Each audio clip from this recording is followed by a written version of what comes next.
Gözün aydın ey ana vətən, şəhidlərin batmadı qanı. Zəfər çaldın bu savaşda sən, Qalib adım gəzdi cahanı.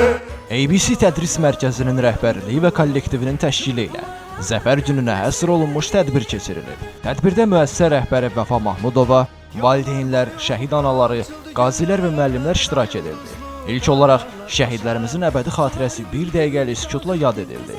Bu günü xalqımız təntənə ilə qeyd edir. Qazilər çıxış etdikcə xatirələrini bir daha yada saldılar. Sonu qələbə ilə keçən bu döyüş bugün bir daha xatırlandı. Şəhid anaları həm qürurlu, həm kədərli idilər bugün. Çünki zəfər onlara övladlarından yadigar idi. mən bir millətəm, tarix yazan, zəfərin dillərə dastan dursa qarşında, bütün cahan vermərəm öz torpağından.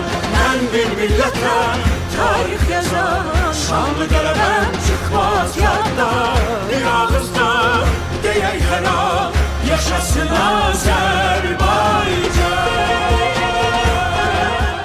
Xalqımızı bu gözəl zəfər günü münasibəti ilə təbrik edirəm. Allah xalqımıza, millətimizə bir daha qəm, kədər yaşatmasın. Zəfərimiz uğurlu olsun, xeyirli olsun, mübarək olsun.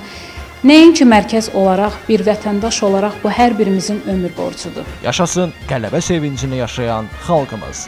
Elvin Qudrətov, Emil Hüseynov, Cəmilə Nəsir qızı bugün informasiya proqramı üçün.